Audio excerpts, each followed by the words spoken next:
Welcome to Kim and Angela Talk.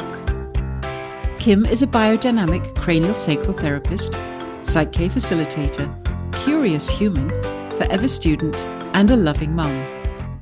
Angela is a Reiki master, PSYCH-K facilitator, metaphysical nerd, compulsive learner, and childless cat lady. Come along for the ride as they explore the mysteries of the universe and their own lives, all while enjoying a good laugh together.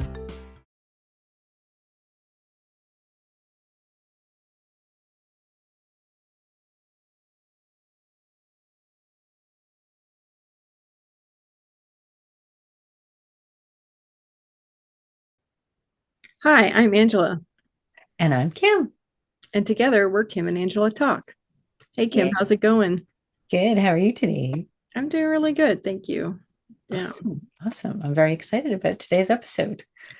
Me too. I'm Yeah. kind of excited every time we do this. Gonna say, yeah, definitely. Looking for some fun things to share with the audience. Yeah, like last week we had a guest on, Claire, and that will definitely be happening again in the future, having guests on. Yeah. And yeah, it's just been really exciting to explore these topics with you and to share them. I hear pretty good feedback from people I know who listen to or watch the podcast, and how much it actually is relevant to their lives. So it really makes me feel good that we're doing this, and also makes me feel like all the prep work that we both did to Mhm. Yes, all our personal healing and journeys and stuff to get to this point. Yes. because there was definitely a lot of that. Yeah, we had a ways to go. Yes. And I just love the way it unfolds too, with our divine messages that come through and how they all tie in together. And then we have a lovely presentation that we just get divinely led into. So it's wonderful. I know, totally. And it's actually kind of interesting because a lot of the things we talk about is about our personal healing journeys, and like how sometimes, we're going through darker times or darker moments, but we always come through on the way out of it, and things are so much better than they were before. Agreed. And yeah, we've been talking about that recently, where there have been some highs and some definite lows as far as energies lately. I don't know if it's like, everybody's energy collectively that's kind of affecting us all, and the planetary stuff that's going on. And yeah, so it's been a little bit shocking. I'm going to say for myself that some of the lows have been quite low and not my usual kind of just I've been floating at extremes where it's been great. And then it just, evolves with more great work and more healing, and then coming out better on the other side, which is quite nice. Yeah, let's go through it. It is, and I will definitely say I've had way more experience with the more high highs and low lows. I feel like, from our conversations about our past. And it's interesting because, like, when you're in the midst of it, it's really difficult to see what's on the other side. Like you kind of can get really swallowed up by the darkness and by the low points. And it's kind of sometimes it's kind of hard to lose hope that you're actually ever going to get out of it. Agreed. Yeah. And just to try and remember to be kind to ourselves and give ourselves an extra hug, or seek out friendship and, again, more help and support that way too is always good to remember to do. Yeah. And like one of the things that we've talked about in the past too is, because we're coming now into spring, and there's the winter solstice, which is the darkest night of the year. And it's a really important, and traditionally, because, that's when we are acknowledge how the time for sleep, the time for hibernation, that deep point of change. But then the light is coming back, the sun is coming back to us. Right. Which leads us into my first card message today. We want to go off on that, shall we? Yes. All right. Well, so speaking of spring and speaking of messages, this is my first message today. And it's all about the sun. That's a really cool card. Which deck is that from? This deck is the Elemental. Yeah. I'm sort of regretting not buying that deck when we were at the bookstore. It has a lot of really cool cards in it. And it comes up often, honestly, more often than I would have thought. Yeah. So this I really, especially like the, oh, I'm sorry to interrupt you, no, but no, I no. just really like the imagery of the big sun coming up over the cliff, because it's kind of like what we were just talking about, like being in this dark, but then like having the light come up for Yeah. you. Yeah, exactly. Well, and the description of the card, the message from the card is exactly kind of what you're talking about the, the sun is much lower in the winter time. So we're not getting that immense amount of energy that we get in the summer when it gets so hot. But that energy is always there for us, even if it's in a lesser amount. And I think we've spoken before about the darkness is the place where growth is taking place. So I always use the example of my favorite plant or shrub, the lilac, which I absolutely adore. It comes out in the spring. But it looks pretty barren through the winter. It goes from a lush green plant to then it drops all its leaves and then there's just sticks. And you think, oh, for people who don't know, I've had the experience of people going, oh, it like died. And it's like, no, it's just sleeping. And then sure enough, as we come into spring, and then it gets the buds and then they pop. And then soon enough, we have these beautiful flowers.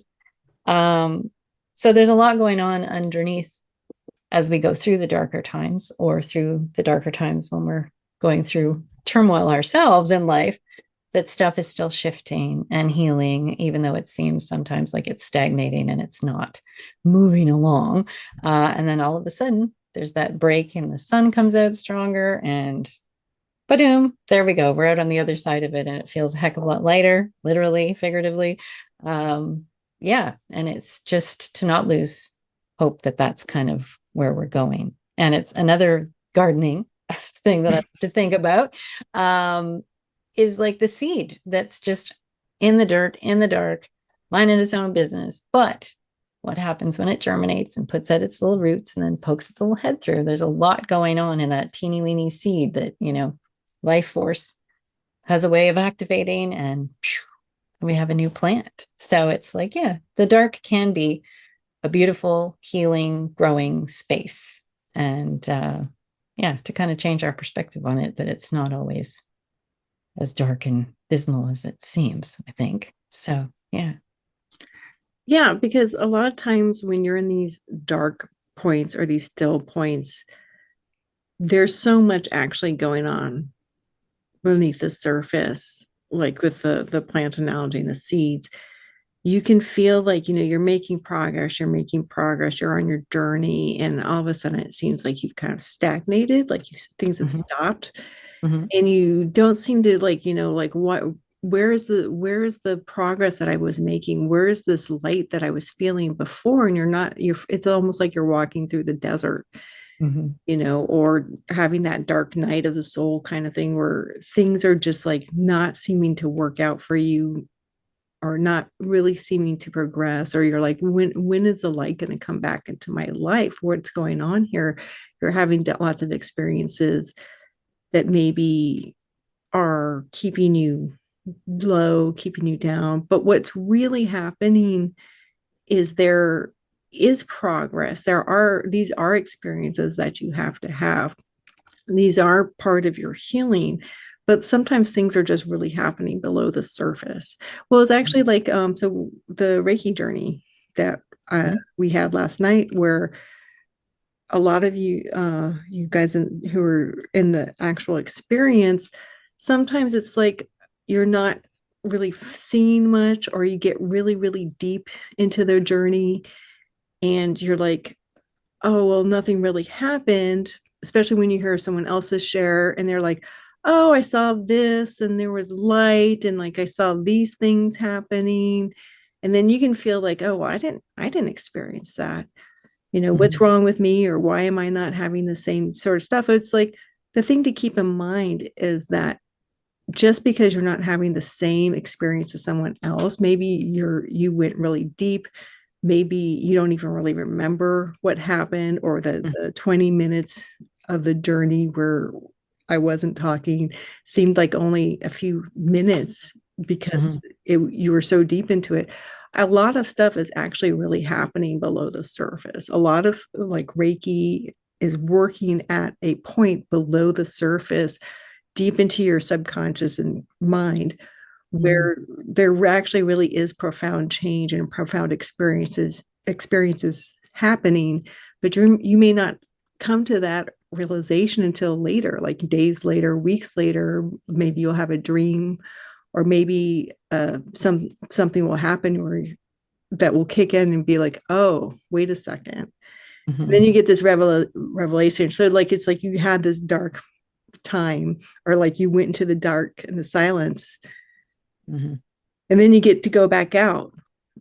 And then like maybe the light comes up right away, but maybe it takes a little bit longer for that to happen, for the illumination part to happen for you. Right. Well, it's funny because being a participant in that last night, which was wonderful. So thank you again for that. I definitely had that kind of going deep experience. And I also attribute it to kind of like when I'm doing BCST and I have someone on the table, or even when I'm experiencing a session myself, where I kind of go into this zone where you're kind of dropping down. And for me, I have this vision where it gets like, you can see really dark. And then I get like these pinpoints of light that seem to be like zooming. I always feel like it's kind of almost like that visual that you get in Star Wars, where, you know, when they're going through like hyperspeed or whatever, where it's all these like little lights. That's kind of what it reminds me. It's not quite as intensive as that, but it's like these little lights and they kind of swirl around. And I always know that that's kind of when I'm dropping, and then it'll go kind of dark blank where I'm just not thinking anymore. It's not like I feel like I'm left my body or anything. I kind of have a presence where I know I'm there, but I'm kind of not there as well. I'm not asleep though. And then I heard your voice calling me back, and it was just like, oh, that was too fast. But then you said it was like over 20 minutes, and it like, woof, it went by like in a second. It was crazy. But yeah, it was so relaxing and restful. And yeah, so I think that's kind of in a zone where you heal. Also, dropping into that relaxation zone, or whatever brainwave it is that we go into, that allows the body to just get into that state where it's kind of open to all the energies, the healing energies, to kind of come in and do that. So it's great. So even though, like you said, you don't have necessarily a visual thing going on, there's still a lot of things going on in the body. And yeah, it's really cool. It's really cool. Yeah, a lot of energy shifting. Also with, like you mentioned, BCST, like that still point, getting into that still point where, you know, everything is really quiet and you get really deep. It is like the most healing place to be. And it does happen with Reiki too. It's interesting because a lot of people don't think about that, but like you getting into a still point with Reiki or with BCST or both of them, you know, like if you kind of like, like I do, like I use BCST techniques in my Reiki sessions. And what happens a lot of times is people get so deep and they'll like kind of start snoring a little bit and their tummies are gurgling because, you know, that's when you have the rest and digest system kicking in. Right. And we'll get down to the end of the session and they'll be like, what? Did you just start or something? Or maybe it was just so deep. They were like, they don't even realize how deep they got. And like time and space seem to really, I mean, time and space, you know, don't really exist anyway in a lot of ways, but like, especially, but it seems like it doesn't have any really true meaning, you know, because it's like like there's no time and there's no space, and you are in this sort of dark cocoon almost that could sound scary. And like the first time I definitely experienced the still point in a BCST, it's like my body actually kind of freaked out a little bit because it was like, what is this? Like, I'm not used to this. Wait, I'm too relaxed. Yeah. It's like, is this safe? And so like, my ego kicked me back out of it, which I was like, then I was like, oh man, I want to get back there. Right. Yeah, exactly. But being able to get into that space, there's so much that's actually going on, even though it's called a still point, or like it seems like nothing's happening. There's so much under surface. And like when you come out the other side, you were really not the same person. I mean, we're changing every moment, right? But you're like, that's like, there's some profound stuff going on, like releases and reorientation, to use a BCST term. And in Reiki, it's like just the shifting of the energy, the transformation of the energies that are going on within you. So yeah, there's so much, and it's really just kind of lovely. So I really appreciated your message. And it's interesting too, because it does kind of tie into my message. Nice. If you want to, unless you have anything else to say about no, I think that's, because my message was, don't be afraid to go into the chaos of creativity and try different ways until you discover what will work better for you now. Nice. This came from this is the card I got. It's a fifth ray of intellectual knowledge. Nice. And it came from my Alana Fairchild Lightworker Oracle. Cool. And the card, of course, we see there's this radiant woman surrounded by, I don't know, dudes, but she's shining. So like, they're obviously not into the whole, they're like, oh, this witchy woman, what's up with her? I don't know what they're saying, really. I do like this card. And I think what's interesting is because how this really ties in is because like we talked about the still point, and so much is going on, but you don't necessarily need to know, or you don't need to know what's going on, and you don't know, and your ego is like, what's going on here? Like when I got kicked out that first time of my still point by my ego going, oh, is this safe? Well, that was probably interpreted as chaos. It's not safe. This is too weird. Like, we're not used to this sort of like calm stillness. This isn't normal. How is this safe? So not being afraid to go into like what can be termed chaos, or what your ego may interpret as chaos, being able to get into this space and then really allowing that to happen. And from that part, going and realizing that this chaos is creation. Kind of like the Big Bang, like chaos is creation, and it's creativity, and from that so much can spring forward and really move you along in your healing journey, and in actualizing the person you really want to be and the life that you want to have, because you're really kind of going through this dark period. And there's so many metaphors and analogies that you can draw from this, like the dark night of the soul, where there's like, everything seems like chaos and you don't know why things are happening and nothing really makes sense. But if you go through it, and then you emerge on the other side and you're a different person, and so much has changed for you. And then you're really at this point where you are welcoming back in the light. Just as in your message, right? Yeah. So, and one of the things that has been really interesting is like, what we've both done is like experimented in different healing modalities and different energy work, and received different energy work, and really kind of like embrace that. And for me personally, like going through these dark nights is like not just during my actual healing process, but like, how did I come to this in the first place? Well, it's like because of trauma, physical, emotional, sexual trauma. And I went through those dark periods, and because of those dark periods, eventually got to a point where I was like, I need this light, I need to get on this healing path. And that's how I came to Reiki, and Reiki led me to BCST. And then I kept going, and then there was COVID. So we did heart math because we're bored. We need to keep doing things. Right. And then, then PSYCH-K. And now, because of that, in meeting Claire, actually, emotion code and body code and all these things. And so like just being able to like go through this process, like because of our experiences, because of wanting more and wanting to bring that light back into our lives, we came to these different energy work modalities, and we are making these things our own. Like the Reiki journey I led last night, that was inspired by a Reiki journey that I experienced from one of my teachers. And so I was like, well, I didn't, use the exact Reiki journey, but it was inspiration for me to create and sort of like, I'm not sure I would necessarily use the word channel, but I was like, well, this is how this is going to work for me. Like taking what I experienced and then making it work for me for the journey that I led, that I felt was going to be good for the group that we have to experience.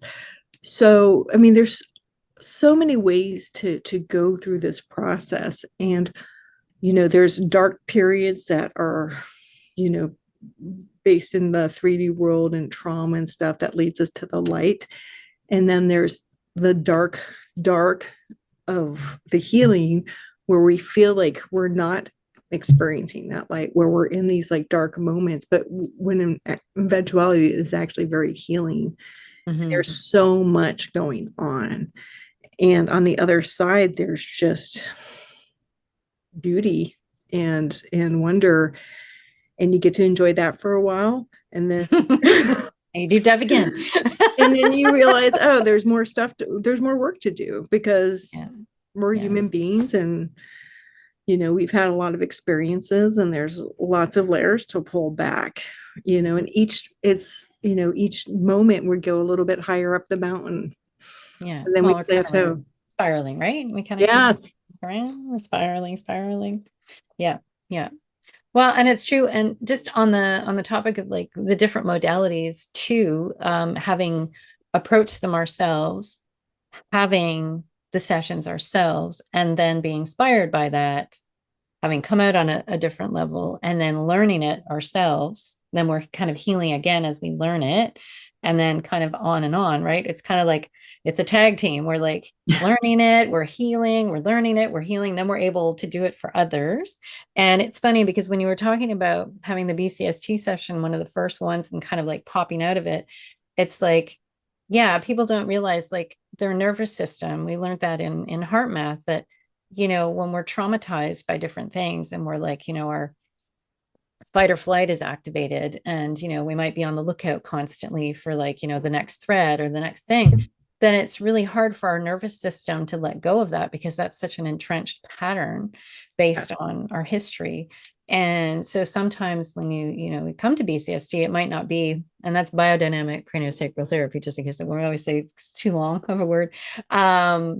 But you come to it thinking, oh, okay, I'm just going to lie on the time, I'm going to relax. Well, not everybody can kind of do that, because sometimes there is that activation where it's not safe to be that relaxed or to allow your body. So sometimes it takes multiple sessions to kind of get to that point where the body kind of realizes what we're here to do, what you're doing, and then it's okay.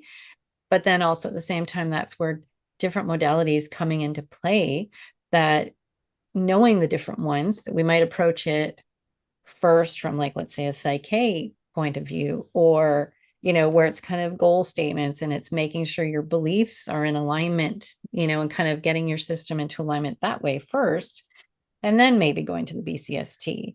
Yeah, and you do tapping as well, right? So you tapping, exactly. So so you're kind of like, it's almost like it's like levels that you're getting down to. And so, and the emotion code would be another one that you might, if somebody has anxiety, and then there's a way to attack it from the emotion code point of view, where it's not even, you don't even need to have a direct conversation if maybe that's too much for some people. If they have a lot of anxiety or social anxiety, even speaking to like a therapist could be too much. So there's like different levels that you could go down in the healing modalities too. So it's not just one thing that you need to kind of approach one subject, right? Like, very complicated. And so it's good to know that you've got all these different levels to play with. So depending on where you're at, which is kind of the key, it's like, where are you at today? Where you're at today might not be where you're at tomorrow. And maybe today you're feeling over anxious, or maybe today you're feeling depressed. And so depending, or maybe you're in a joyful mood and you just want to attack something fun because you want to accomplish more in like a work environment, and you want to have some chutzpah for making that lovely speech in front of whoever it is you have to make a speech at work, so maybe you want to just work on being confident in giving a speech, and that's how PSYCH-K could come in and reinforce that goal. So it's amazing to see how they all fit together, and how they can all help illuminate certain things and can help support through the darker places, and then watch the growth happen. Right. So it's just, I don't know, gets me all excited. Yeah. No, I totally, right there with you, because each one of these modalities is powerful in their own right. But when used synergistically, I think that the potency of them is just increased manyfold. Because, like, yeah, there may be a goal statement that you do with PSYCH-K that, is effective, and yeah, okay, your subconscious is now in alignment with that goal statement. But what if there's like trapped emotions that are still interfering with your ability to carry forward that goal statement, to go through with those actions, and then of course there's Reiki, which allows you to really just relax and let go of a lot of stress, and shifts energy in your body, and as well as BCA, like actually just release trauma energy in a way where you don't even have to think about anything. You just have to be open to it, and allowing and accepting of it. And maybe that's what you need, in order even to get to the point where you can do PSYCH-K. So like being able it can go backwards. Yeah, exactly. Like it's not a line. It's like, yeah. Well, and then there's like, I've done sessions with like PSYCH-K sessions with people where they're definitely feeling the energy moving in their system. Like they're like, oh, I feel so warm in my torso now. It's like, well, that's the energy releasing, and like doing a little bit of Reiki after that is good, because it helps them process the release of that energy, helps them with the flow of their energy. So I started doing the body code certification, of course. Yay. And I did my first session on myself, and I've had body code sessions before with Claire, right? But so this is and I was like, I'll just do something simple, and so I did the tightness in my jaw, and like I kind of clenched my teeth at night. And I've been feeling it more in the morning when I wake up, and my dentist wants me to, go in and get my night guard adjusted, and I'm like, because I really don't like wearing the night guard, just because it hurts. It actually hurts my teeth too. So I was like, well, I'm gonna do a body code session on my jaw. And it tied back to when I was in a car accident when I was 16, where I go into the windshield, right? I was a passenger. Oh, gosh. I know. I got a little scar here and on my nose because of it. And it was pretty traumatic. And so it was all that related back to that. And then I had to it's so weird because I never would have put this together, but do realignments for a lot of my teeth. And it was just crazy because I was doing the releases with the body code and doing these energy realignments of my teeth, and I could totally feel it in my jaw and in my teeth, and the next morning I sort of woke up early in the morning and I could feel all these energy vibrations in my mouth. It was totally wild, right? Wow. And then the cool thing though is when you look at the teeth for the realignments, and then it's and it's connected to this meridian. Totally. I have that come up so often for people that there'll be something showing up in the teeth or the back, and I always go and look it up, and then sure enough it traces back to kind of where it's happening in their body. I'm like, oh my gosh, it's right. Yeah, totally. Yeah. And I go and see an acupuncturist regularly. And so I'm so curious as to what's going to happen at my next session, because my last session I was having a lot of no movement, and whatever point he stuck in my arm. I think that, I'm not sure. I think it was my colon or small intestine. I'm not sure. Okay. And all I know is he was eat spicy food. I was like, okay. Sure. And it's so curious because all these I could map issues I've had with the meridians and the organs affected and the body code information. I was like, well, that makes a lot of sense.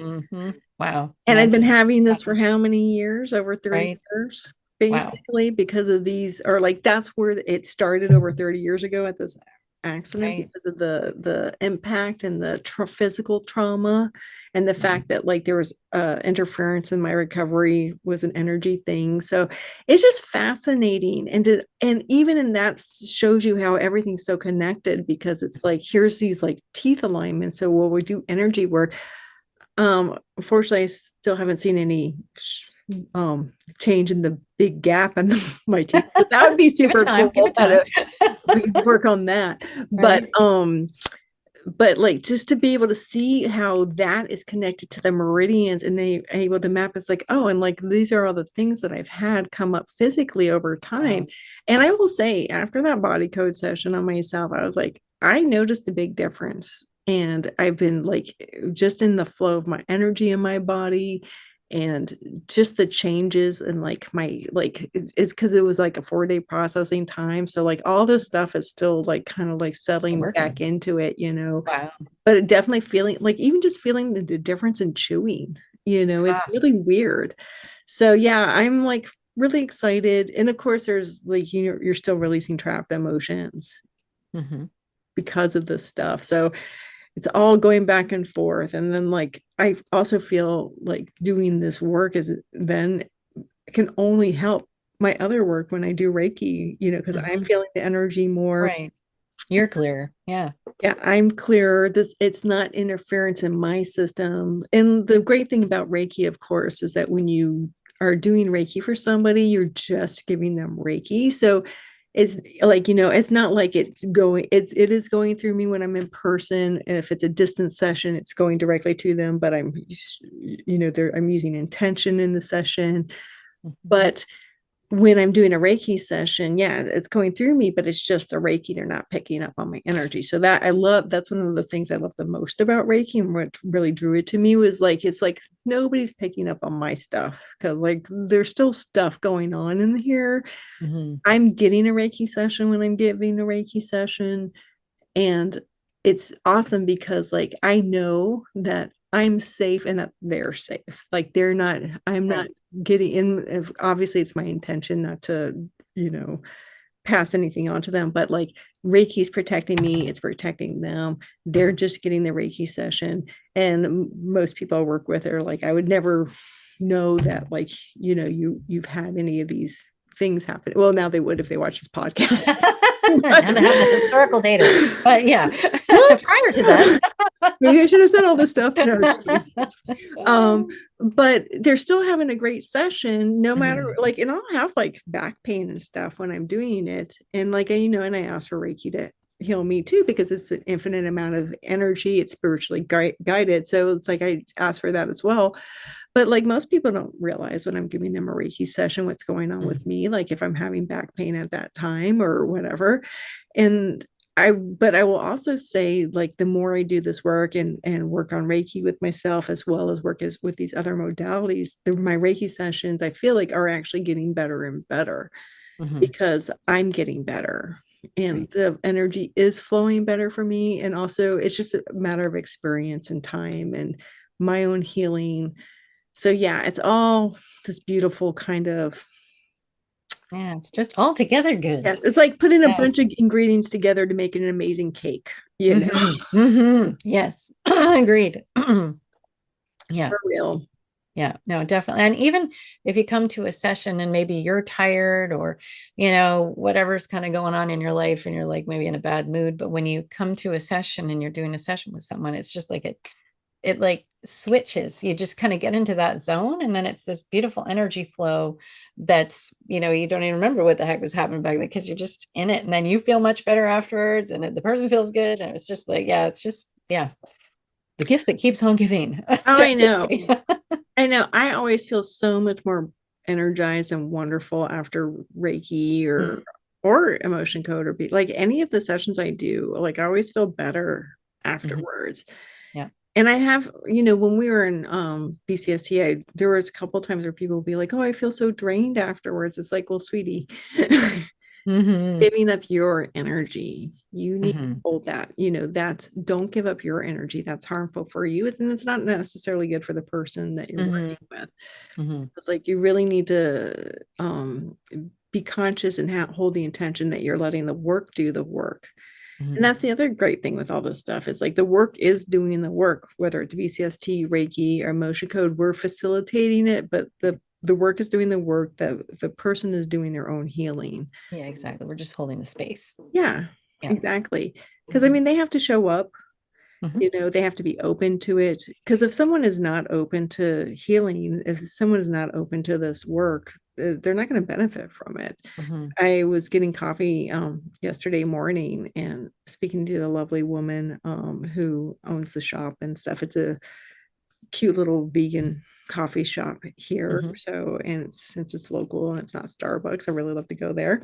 Right. Very nice to support. Yep. Yeah. And she was talking about her husband having like, you know, some chest pains and stuff and his stress levels. And like, well, I was like, well, you know, I just to offer, because I didn't want to be like, oh, I will pay me all this money and I'll give him a session. Because I mean, that's not what it's all about anyway. Yeah. Yes, there's the exchange thing, but I was like, well, you know, if I'm just, I need practice clients for the body code and it's free and stuff, you know, you can give them my information, da da da. And she's like, oh, he's like so not woo woo and he totally wouldn't be into that. And I'm like, oh, okay, well, that's cool, you know, and I let it drop because that's the thing is like if someone's not open to the work, it's they're not going to come to it. They're not, it's gonna not really work for them. And that's part of their journey too. And maybe that's how they need to do this lifetime. And that's fine too. Yeah. Right? We're all in a different spot, a different space. So yeah, 8 billion people, 8 billion realities, you know, right. That's his journey. And so that's the other thing is like why I don't really, you know, I don't press those things. I don't like go up to people and be like, oh, I'll heal you.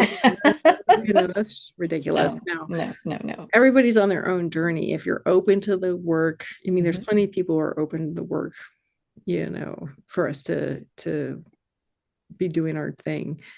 We don't, you know, you don't need to try to convince people and it doesn't work anyway. It's like, you know, trying to convince somebody to go vegan, that just pisses people off. You know? It's just, it's definitely not the right way to go about things for sure. No, you just have to kind of lead by example. And I think, you know, part of this podcast is just to kind of show like we walk the walk that we talk, because we're still healing and journeying and love to assist other people to do the same thing. And that's really what it is about, sharing the joy of it. And all the people that we met along the way in all our different healing modalities are also on that journey too. And it's so amazing to watch and to witness and, you know, to be there to support in the struggle times and then to also, you know, be there to celebrate all the accomplishments and coming out on the other side. And it's just, it's beautiful to just be in that space. And so that's why it's, I hope, a welcoming space for people to want to participate and to join along the fun, right? So, but it is work and it's something you have to kind of be, I don't know if it's called to do, but just, you know, to know that it's a great invitation to, you know, self-discovery. Because I mean, you only have in this meat suit, as we like to always joke about, you know, this is it. This is what, so, I mean, you can choose any way you want to go about it and all ways are great.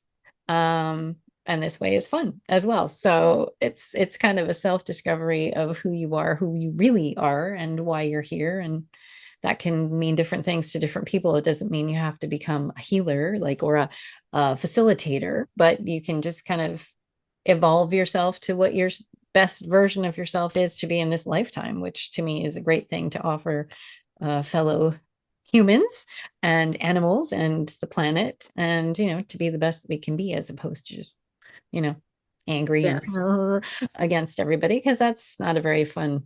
But again, that's a judgment. So if that's kind of where you want to be, that's fine too. But anyhow. Yeah. I mean, everybody's on their own path and, you know, and there's no convincing people to do something that they don't want to do, obviously, you know, which we've all experienced. You can't heal somebody else. You can only heal yourself. And the Lao Tzu quote that we love also, the greatest gift you can give is that of your own transformation. Exactly. And so sometimes that's what a lot of people are going through, you know, and maybe they will come at it through energy work, or maybe they do it through religion. Maybe they do it by going out into the woods, which is also, you know, is very spiritual. Maybe they do it through sports, you know, I mean, everybody has their own way of going about it. You know, and I think a lot of people, most people really do have these times in their lives when they're feeling pretty dark and like things are not changing. I know a lot of people right now are feeling very dark because of the geopolitical landscape. It doesn't help that, Pluto just went into Aquarius and there's a bunch of planets retrograde and, it can be really, there's a lot of stuff going on. And whether or not people believe in astrology or whatever, there's a lot that's happening and there's forces happening. Like one of the things we talk about, is like everything has a consciousness and everything is energy. So yes, I definitely ascribe a lot to astrology and where the planets and the effects that that's happening. And the astrologer I follow is really good about, talking about that stuff. mysticmedusa.com. Love her. So the thing is like, so whether or not you believe in that stuff, you're still in this world of experiencing these energies, and this current geopolitical climate is feeling very much like a dark time. And I feel that segues nicely into the message. I was going to say our yes, for our group message for the audience, and going to get out our card deck. The one that came up for the audience today was the medicine cards, and the card specifically that came up was this beautiful one here. Oh yeah. Go on. Now, the part I liked about this when I opened the book, it's a great book that comes with it, nice hardcover book, and the little message, I'm going to read that out to you. So underneath swan, the word attributed with the card is grace. And I absolutely love that word. And I will get back into why I love that word. But yeah, so swan, the power of woman entering sacred space, touching future yet to come, bringing eternal grace. So the message that came out of there when I went through it was biggest swirling black hole that Swan had ever seen. And Spirit's plan, I won't fight the currents of the black hole. So going through kind of the segue of the dark times and going back to my original one with the sun, that sometimes it seems dark and ominous and very large and scary and unknowing. But the swan and us as well, surrendering and allowing that kind of spiral flow and the trust of that then she goes in as a little ugly duckling and comes out as a beautiful swan. And so there's that transformation throughout that spiral. We don't kind of know what's in the future, but trusting and then coming out on the other side of it. So it really ties into that whole sun and the energy from the sun and plants growing and just all of it. So kind of coming together with the understanding that, not to kind of give that ominous badness to that darkness, but it's really a marriage of light and dark together, and they work together with the transformation of all of us and the planet and hopefully everything that's going on right now, right? It's just kind of a tough time.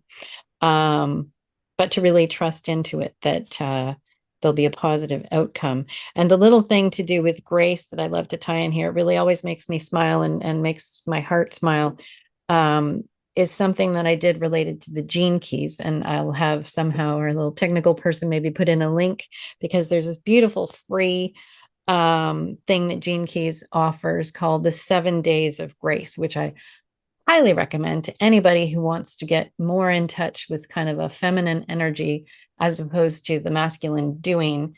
It's really just about being. And there's some beautiful meditations through there and some things to do, like for 7 days, if you can do it. And it's, like it still makes me smile.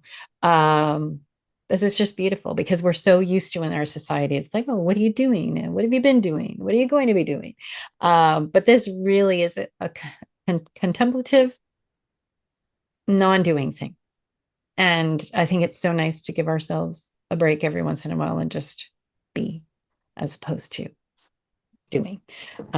So 7 days of grace. So highly recommend checking that out. So I mean, I think this is beautiful. The message here for our audience, to trust, to allow, and then to use your resources or develop new resources, to navigate what seems to be darker times or darker things, and to be able to navigate back into the light.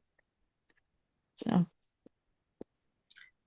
definitely. I mean, this definitely seems like and it is a dark time for a lot of people. And traditionally, Pluto changing signs makes for a rough couple of years.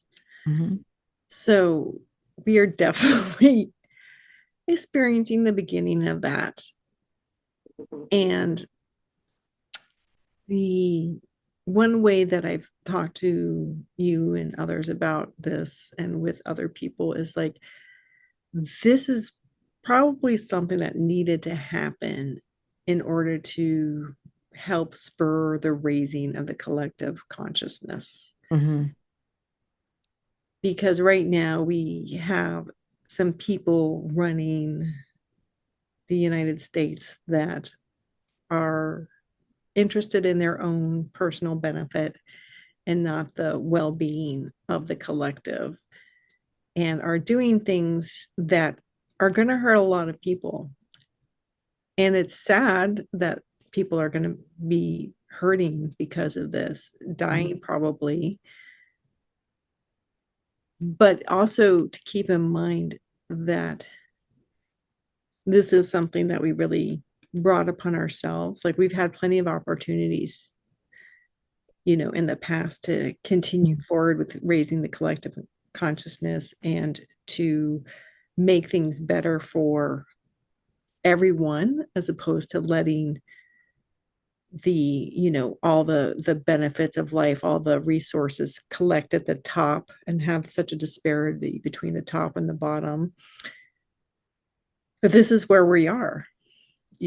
After the election, I was like, well, we got the president we needed. Do I wish it went another way? Yeah, but this is where we are. So to be able to look at this and like, this is a dark time. This is a dark time that we are as a group going, and do what you can this time. Do what you can to for your own healing and your own well-being. If you feel called to protest, do that. If you feel called to help others in different ways, do that.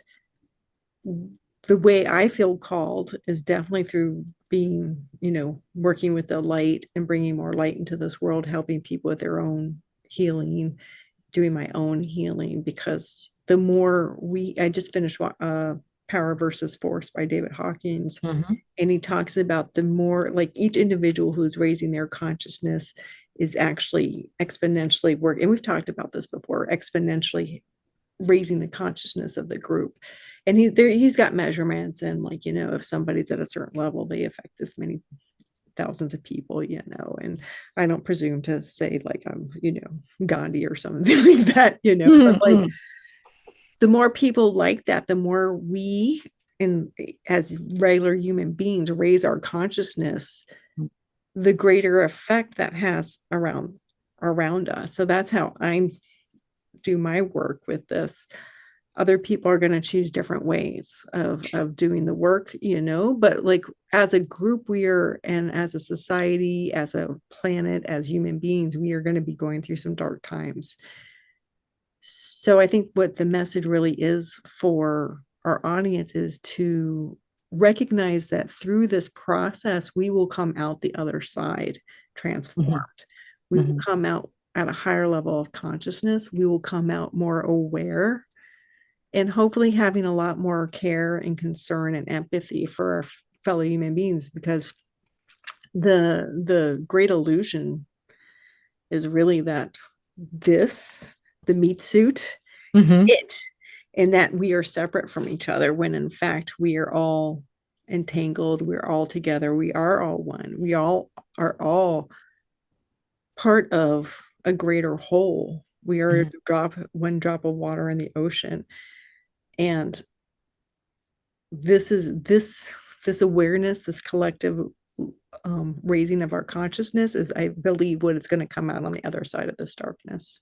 And I think too, it's important to, I don't know, to emphasize over and over again that as individuals, it doesn't have to be like a miraculous, oh, I'm going to go to therapy and transform my whole life, or I'm going to become a healer, or whatever. It could just be something as easy as, don't watch the news and go out and garden a bit. Go smell the wet grass. Go put your bare feet on the wet grass. Put up a birdhouse, put up a bird feeder, watch the birds coming. Just having a different positive small things, doesn't have to be a big thing, deciding you're going to go have a bath and put a candlelight instead of just the regular bright lights, and maybe pick up a book about positive thoughts or positive meditations, or join a meditation group, or do an online thing, or do some qigong, or like there's so many different avenues. It doesn't have to be, oh my gosh, I'm taking on the world and I'm changing it all. It can just be re-emphasizing and looking back to positive things in your life, going for a walk, taking the dog for a walk, not looking at your phone, actually paying attention to the dog. Like I said, reading a book, it could be a leisure book. It doesn't have to be a self-help book, but something that brings you joy. Yeah. So all these little It could be a romance. Yeah, exactly. Something that makes you happy with a nice ending. Because I think we get too, and I'm guilty of this too, so it's not, I'm looking this way as well.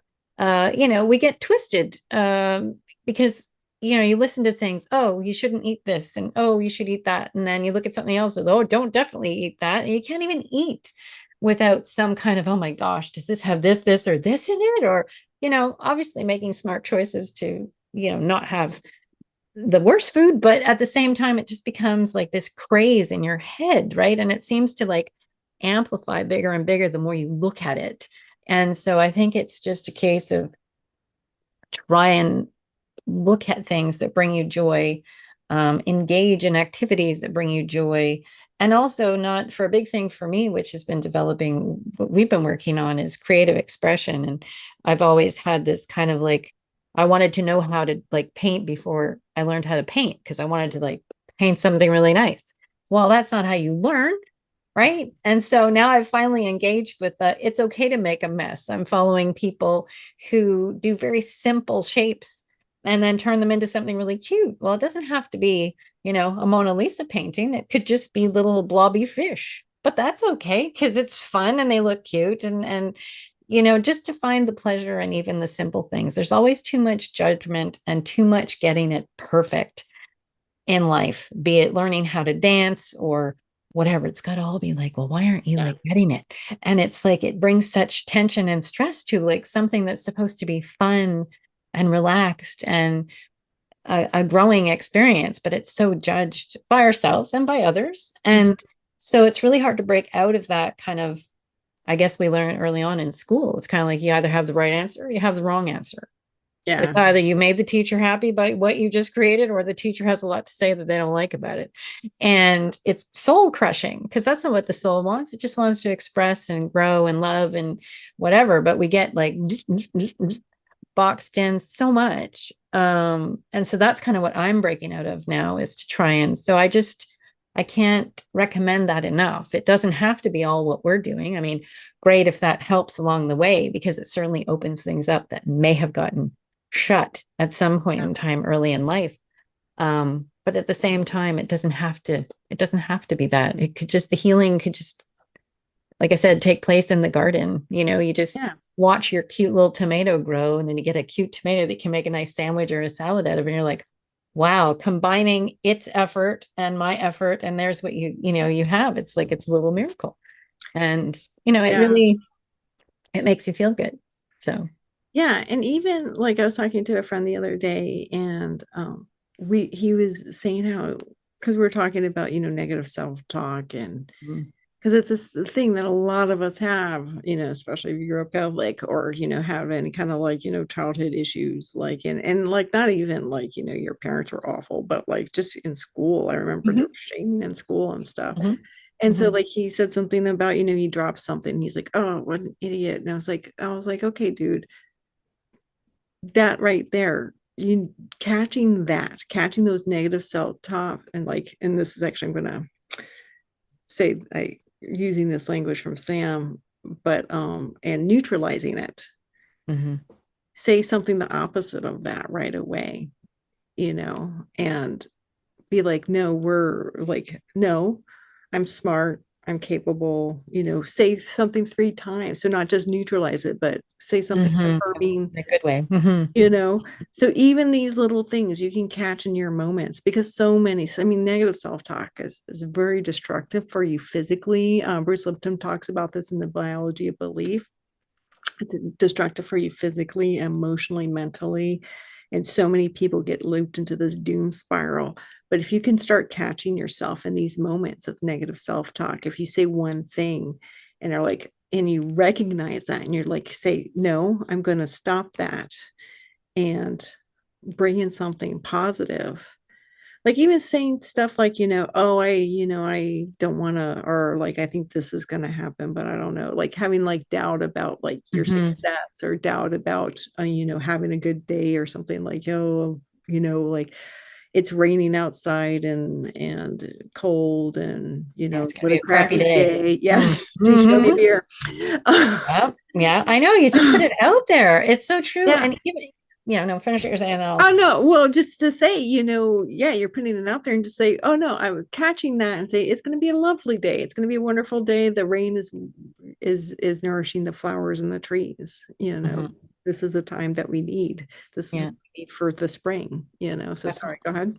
No, I was just going to say too, like even when it comes to, and I'm thinking of myself because I was actually out gardening the other day, and like my body was sore because it's like no stretching beforehand, no stretching afterhand, and it's just not in shape. It's the only way to say it. But we tend to also get after our bodies. It's like, oh, my freaking back. Oh, my freaking back, right? Or my legs really hurt. Well, you could also, whether it's a chronic thing or just like a passing thing, like that particular thing, you could also stop and go, oh my goodness, like I realize you've been supporting me and I probably wasn't bending the right way or whatever. And just give that sore spot a hug.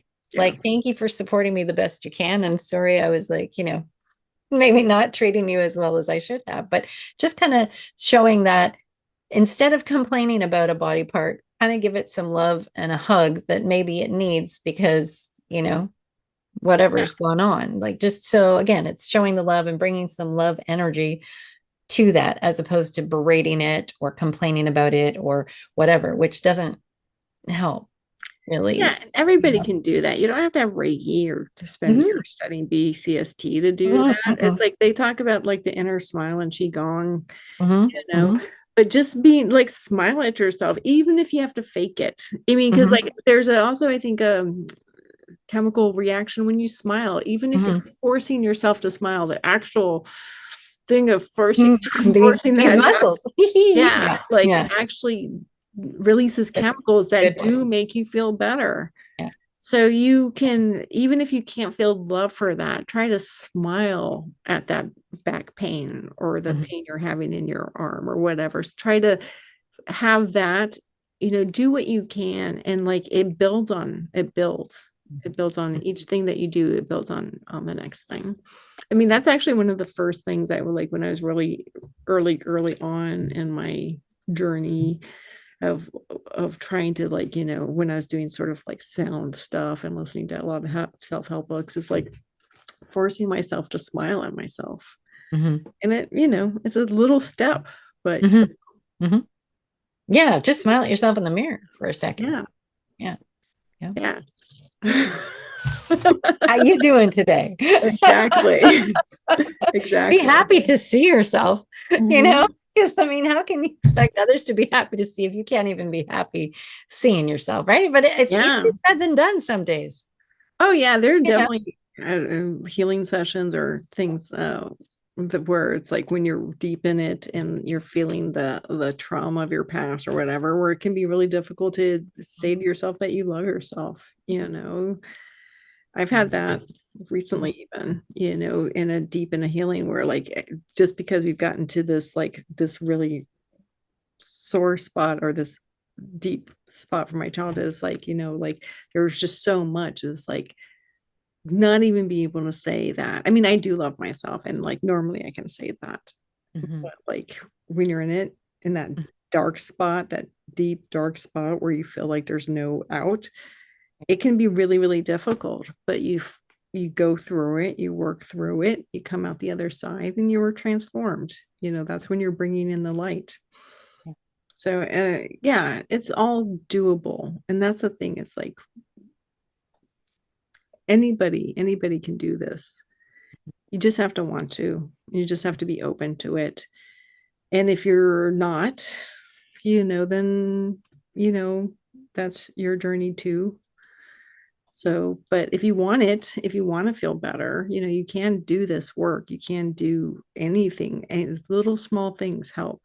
There's like laughing yoga. Just laughing. I was getting my hair cut the other day. And Saida, my wonderful, wonderful hairstylist, who her superpower is making every woman feel beautiful, no matter how you feel when you walk in there. You walk out of there feeling like you are a goddess, because that's her superpower. And you know, she was talking about like, you know, laughing yoga and how that can be so healing, you know, just laughing. So listen to some comedy, you know, listen to like, you know, I'm particularly fond of David Sedaris, you know, because he's funny, you know, but laughing, they say it's the best medicine. Yeah, in a lot of ways it is. You know, that could be your beginning. Exactly. Well, we do take ourselves very seriously. We do. So we do need to laugh. Definitely. We do. Definitely. Yeah. We do. Baby steps. Baby steps. Yeah, baby steps. And recognizing that after the darkness, the dawn comes. So yeah, collectively we may be in the beginning of a dark night, of a collective dark night of the soul. Is that that a saying? It is now. Yep. But so yeah, we might be in that spot now, the beginning of that, but it'll end. This too shall pass. Yet another Taoist saying is, this too shall pass. It may take a while, and you know, people will be like, oh, well, there's going to be a lot of pain, a lot of suffering. Well, all of these are experiences that we learn from, you know, and yeah, people may even die. But that's just the meat suit. Their eternal soul goes on and is reborn. And like, we all signed up for this, whether or not you believe that, you know, I find a lot of comfort in that. Yeah. So I prefer to think that, as opposed to think that, like, you know, it's the whole like it's happening for me, not to me. Right. I prefer to think of everything's happening for me, even all the bad stuff that's happened in my past. You know, they're all experiences that made me who I am and brought me to where I am now. And being able when I realized that, I was actually grateful for all that stuff in a way, was also extremely healing and extremely empowering, because you do come to this part where you're like, okay, things are happening for me, not to me. It's part of this journey. These are the experiences that I signed up for and that I had to have just to be here and to be on this path, and to be further along to being awakened. Yep. So good times. Good times. Better now times, for sure. Yeah, for real. Yeah. Yeah, it'll be interesting. The next couple of years will be interesting for sure. Just have to keep our little candle lights on. Yes. Positivity. Well, you know, that's one of the traditions of like to welcome in the light, is you turn the, you know, light candles. Yeah. Welcome the light back in. So, yeah. Welcome. Have the candle, light the candles, bring the light back in. And we are each a candle, aren't we? You know, And it's also why it's really great to get into groups of people who are like-minded and want to bring in the light, because as you gather in these and have your collective energies towards bringing the light into the world and bringing forth your own light, that light is exponentially brighter. Right. Definitely. The difference between a candle and a bonfire, really. Right. Yeah. Intensity. It's all about intensity. Like that bonfire. Yeah. For sure. So I'm feeling pretty complete with this podcast. How about you? I think so too. I mean, I love the beauty of all how the messages and the cards all came together once again. Yeah. From darkness and light, from two different from where you are to where I am. It all all makes sense. Going, I love the, like not being afraid of the chaos, recognizing that from the chaos, there's a potential for growth and creativity. Mm-hmm. And the fact that too, that like there's so many paths, there's so many ways Mm-hmm. to do this work and so many ways to bring more light into this world. Definitely. So, yeah, I think it's really beautiful. And as you've said before, you can't make this shit up. I know. It amazes me each and every time. It's like, wow. I mean, we giggle as we pull the cards and it's like, what? And it's like, I know. It all meshes together so beautifully. So it's like, you couldn't go through all the cards and pull out 3 that would synchronize so well. But yeah, no, not when you have, well, compared to Claire's collection of kittens, but like not when you have more than when you have so many decks, you can't, like, this is definitely divinely guided. Yeah, which is beautiful. Yeah, it totally is. Yeah. Okay, well, thank you so much for listening and watching, depending on where you're hitting this up at. And we're grateful to you, grateful for you sticking around to the end of the podcast. And if you can like and subscribe, that would be awesome. Thank you. And I'm Angela, and my site is thisreikilife.com.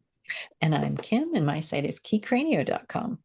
And thank you so much. And if you ever, we all both do distance sessions, just to put that plug in there. Like someone's like, oh, you never save that stuff. You don't plug I'm like, yeah, well, it's not about plugging ourselves, but like, but at the same time, if you do want distance session, yes, we both do distance sessions. Yeah. You can visit our site for that.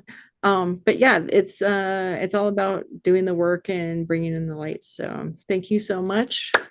Did we do like and subscribe? I can't remember. Yeah, I said that. Like and subscribe. Like and subscribe. Like and subscribe. Okay. All that. YouTube. Should I put that in big flashing? Yeah.